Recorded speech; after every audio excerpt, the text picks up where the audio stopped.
guys, Dr. Dex here. Today we are prepping our newest job site. Welcome. Thank you for following along. I really appreciate it. If you like what you see today, don't forget to hit that subscribe button and click that bell icon to be notified when we're putting out new content. Okay, so we have been digging our holes. Last week was a really wet and nasty week, so we didn't work as much here as we thought we would. But now we just had our footing inspection. Inspector just approved that. So basically, this is an overhead view of what we're building. And we have 7 footings. They're 2 foot by 2 foot by basically 2 foot deep. So we're just finishing cleaning those out. We're gonna put some rebar cages in them. So that's the down view. And I was running out of printer ink. My prints aren't very crisp, but basically that's looking from the front view, which is this way. My roof line doesn't look the same as the house. And then here's a side view. We're using hog wire railing, 6x6 posts, 6x12 pressure treated glue lams for beams, and then 2x10 pressure treated joists. So that's basically our build. This is some flashing details. It's not really to scale or anything, but just this is a set of plans that we have to give when we pull a building permit. And that's why building permits are kind of spendy, because we have to take the time to do all the drawings, to scale the deck, to share the loading with the county or the city jurisdiction, wherever we're pulling our permit from. I also had these plans engineered. So my engineer went through and checked all my calculations. He came back to me and said, hey, you need to do this, this, and this. I redraw or make amendments to my plans, resend them, he approves them, then I submit for a building permit. That takes about 30 days usually to get pushed through, sometimes a little longer, sometimes a little less, depending on how busy the building department is. Normally we would be pouring concrete today. I didn't expect the inspector to be here so soon, which is great, but somebody forgot the cement mixer. So even if I went and got cement, I'd either have to go rent a mixer or buy one. I don't know if it'd be worth leaving the job site for. So I think what we're gonna do today is get all the ledgers off the house and start prepping the house to build, and then we'll pour first thing in the morning and then start building it on Wednesday. So anyway, follow along and see what you think.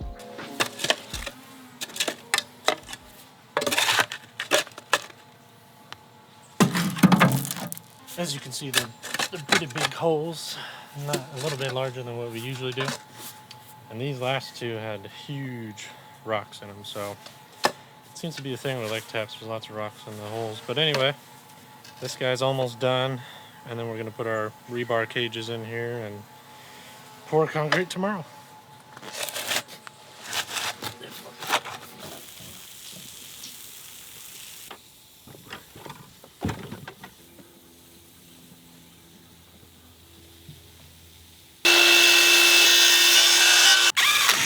All right, so what I'm doing right now is I've got this rebar tire and I'm making some rebar cages. It was required by our engineer.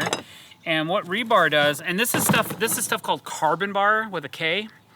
It's carbon fiber rebar, and it's very similar to the price of steel rebar, but it's not messy, like it doesn't rust. It's super light and it's easy to cut. We cut it on a chop saw. I had to make 6 cuts to make on my chop saw to make 42 pieces. And I'm just making some little cages for our footings. We already have our footing inspection, so that's ready to go. But the engineer just called for 3 pieces of rebar each direction. So that's what I'm doing right now. And these don't have to be square. It doesn't really matter, but it's amazing how much more load capacity these footings will have when you put this in the bottom 3 inches of the hole. It's kind of mind-numbing, staggering difference. So we just got to make 7 of these. These little things, these little concrete things, these are called dobies.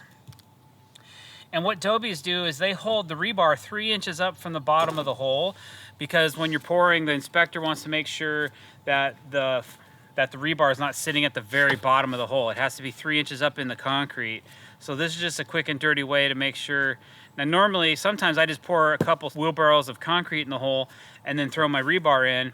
But for footing inspection, Most inspectors will want to see this in the hole with 3 inches of gap between the sidewall of the hole and here, and they want 3 inches up. So that's what the correct way to put a piece of rebar in. We don't have to do any bent cages.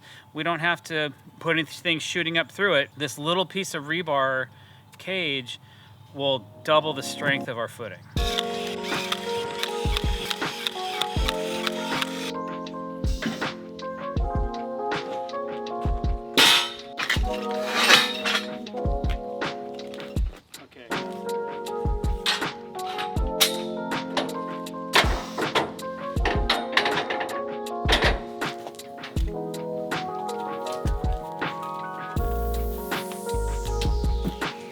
That water will be gone by tomorrow, but if it's not, we'll have to pump it out.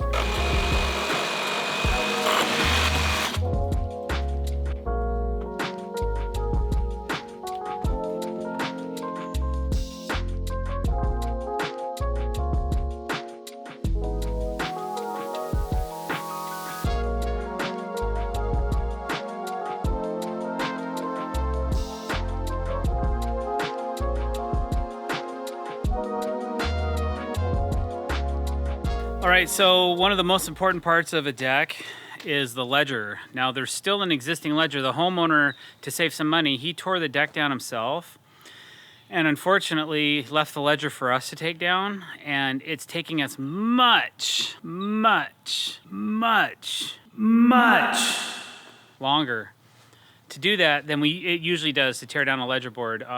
Whoever did these was very thorough, and there's a mix of bolts on some and nails on others, and there's nails through flashing, and there's just all kinds of stuff holding us back. So sometimes it is what it is, but I'll probably have to go back and renegotiate this because we're gonna have 6 to 8 hours just to rip the ledgers off the house. But we got to do it carefully, because if you just rip these things off any old way, you're gonna destroy the siding. And this is all clear cedar siding, and it's thick, so it's gonna be hard to source, hard to find, and expensive to replace, which would actually end up costing me more. So take your time when you're taking down your ledger boards. So the first one took us an hour. They're just being really finicky, so is what it is. Hey guys, thanks for watching. I really appreciate it. Don't forget to click that subscribe button and hit the bell icon to be notified when we're putting out new content. Don't forget to like this video and hit some comments below, leave a comment, and I'll try to get back to you as soon as time allows. Thanks for watching. Have an excellent day.